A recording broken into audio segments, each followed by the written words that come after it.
Gospod Šrauf ima zemljišče, na njem pa želi zgraditi hišo.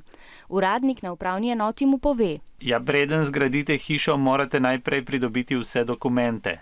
Med drugim mora pridobiti dokument, da se na tem zemljišču sploh sme graditi. Naprimer, če zemljišče stoji sredi Triglavskega narodnega parka, mu gradnje hiše ne bodo dovolili.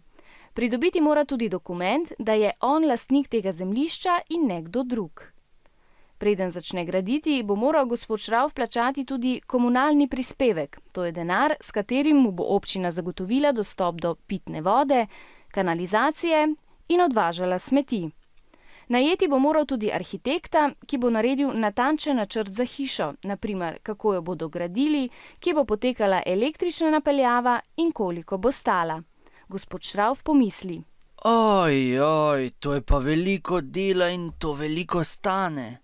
Zato se domisli, da bo hišo zgradil kar brez vseh teh dovoljenj, se pravi na črno. Torej, črna gradnja je tista gradnja, ki nima vseh potrebnih dovoljenj in je v nasprotju z zakonom. Da bo zadoščeno zakonu, bosta poskrbela inšpektorja za gradnjo, ki bosta kmalu obiskala gospoda Šraufa in ugotovila, da nima gradbenega dovoljenja. To bi pomenilo, da mora gospod Šrauf hišo porušiti.